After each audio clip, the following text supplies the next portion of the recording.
Batia, the other people who come in, Kakati Bobole Mirumus to Gwenyama, Kakati Museveni Ainenta Colatia, Gate of we to the economy, Akaluba Congese, economy by Cochani economist.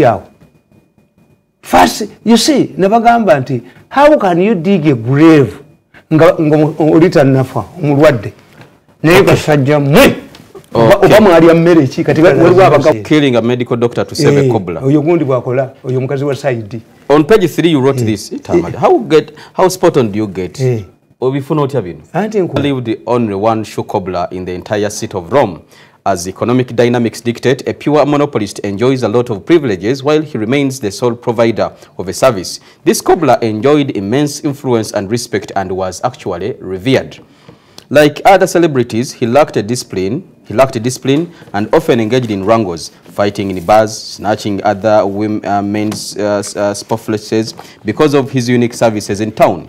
During one of his regular brawls, he killed a fellow patron and was arraigned before court. During his absence from the city, those with the need of his services suffered and nobody took advantage of the same, making him even more important. The day he was going to be sentenced, the courtroom was filled to capacity, and others followed proceedings from outside. Before passing the verdict, the judge perused through the evidence incriminating the cobbler beyond reasonable doubt. It was clear that he was going to lose the case. The judge, however, asked the cobbler to tell court in mitigation why he would not be penalized in according to the laws of Rome. The Roman tradition was that once convicted, he would pay by his own life, which meant a death sentence. It was at this juncture that a man outside the court, the man inside the courtroom, stood up to raise an issue. He said, I quote, "I have something important to tell you, my lord," he said. The judge allowed him to proceed. I quote, "As you know, this is the only cobbler in the city. His demise will mean that we shall lose his services forever. All of us here know that if he dies, we shall suffer, because we won't have any cobbler." The judge asked him what the court ought to do given the crystal clear evidence against the cobbler and in the face of the Roman tradition that had to be maintained. The man stood up again and clarified that although the Roman justice required the convict to be killed, it did not mean that the killer himself would die. This meant that what was needed was to kill a person to satisfy the spirit of the dead. Therefore, under this arrangement, the cobbler could be saved by killing another person in order to satisfy the spirit of the one he had killed. The question was raised as to who would be killed instead of the cobbler. The man argued that since there were many medical doctors in Rome, one should be killed in order to save the city's cobbler.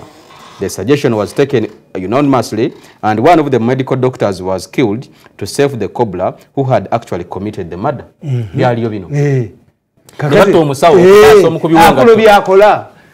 is a man called Wanyama languishing in prison. Who are mentioned by the president. Yes. Police's CID Grace Akulo. The above anecdote reminds me of the way CID Director Grace Akulo executes her official duties. In her wisdom, she can leave the culprits to go scot-free and arrest or harass the innocent ones. She kills the innocent medical doctor in order to save the powerful corrupt officials in government. She does not premise her judgment on fairness, as the Roman judge abandoned the traditional Roman practices of fairness and natural justice. This is what you wrote about her 7 years back. Yes. Omusajja abasajja ababbi bamakomi nabagambye nti kukyali waffe kwaliko omusajja ng'amuyita Kibuuka. Kibuuka yali talina mukazi. Kibuuka n'agenda bettooka abaana be balirye. Omwana omulenzi omu n'agenda awaaba nti taata waffe abbye ettooke lyo. Kakati Kibuuka ne bamuleeta. Mirundi was a very highly intelligent man. Your dad? My dad, highly intelligent. Kati ekyo yakola naga nti ettooke balisemeze terishaddako nti kakati gobadde olitonda ssente mmeka. Oli n'amubuulira ng'alyongezezaamu emirundi nga 10. Kitange n'akwata ssente n'azimuwa nabaka mugende. Ono yabbidde baana beki. Then next time enkuba bw'etonyayiga okulima. Do you know what Kibuuka did? No. Kibuuka yagamba nti mbadde nzibira baana bano mmere biba. He hanged himself and left the kibanja in Mirundi's name. tukyakirina yakimma abaana be ekyakibuuka era tuyitayo wanguli kibuuka kakati this is what Kataga is saying. Did Kataga take how much money? Naye ng'omubaka naye ayinza okuba yatwala kakati three things for an intelligent man like me. One, did you see Parliament taking money during Ebola? No. Did the MPs give them, allocate themselves money? No.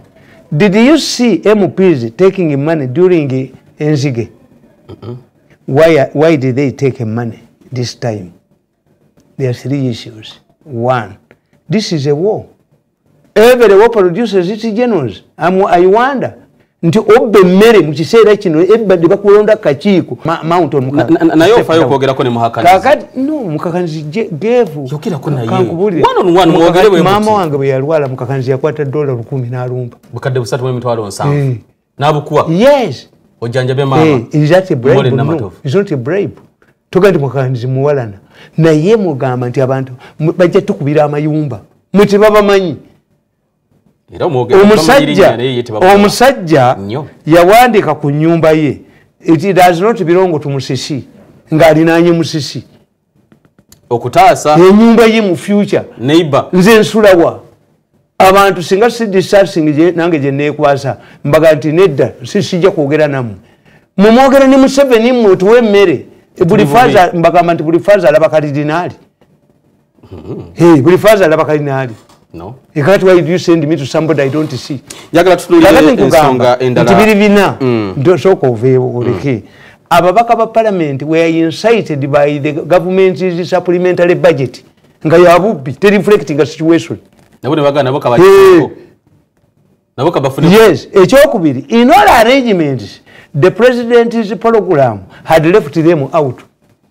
Ekintu kyonna ekizimbira ku heresi. Who are the potential open rights? Eddembe ly'obuntu kyekiyinza okuba nga kyatuse kuzaake mu nnaku 8 gwalina yinjale lwaki osamba omupiira. Yes, because Zaake was thoroughly beaten mu Arua. Omuganda ga nali nkirabye azinira bbali wa kidaala yali abojjasira ku musata wensi sports lizard irani zaawe you are weak ye tumukunde tumukunde komando ennaku ezi ng'owenyera story ya abaganda bagati atayina manyi tagwa ddalu Bango mlelu yetike kati Zaake I'm not looking at as a human we look at human rights. No Zaake ye why is it that Zaake is always in trouble?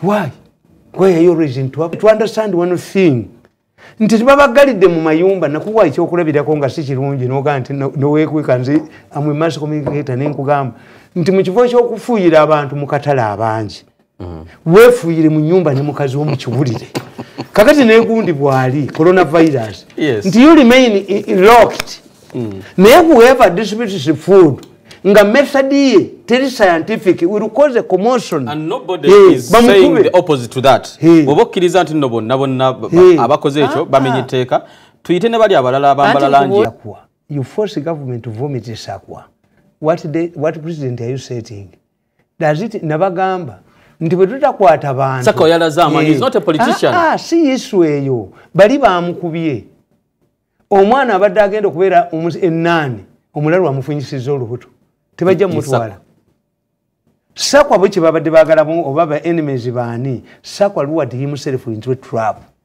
is it why do you conduct yourself differently is he the only RDC walabyo RDC omulala akulira ebikwekweto asindika balenzi yes if you are part of the bikwekweto then whatever happens involves you how kakati RDC bwaba akulira ebikwekweto ng'akulira ebikwekweto ate banaawaaba w'abaserikale be bakubye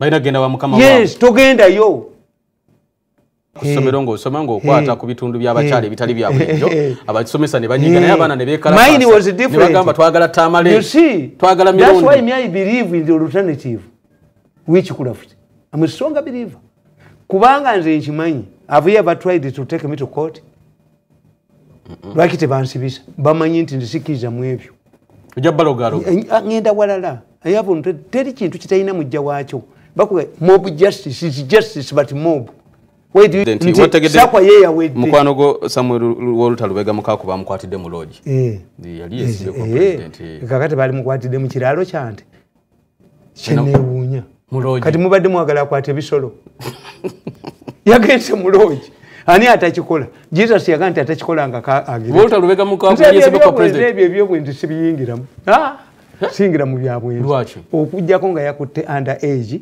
raping defilement bichi ne owabukedde go bakwatanga nakati akyaliwo nakanula maaso bwati bamuyola ate bukedde ne muko naye kulu byo bali kyaludda wanga dduka simanyi buli muntu yenna no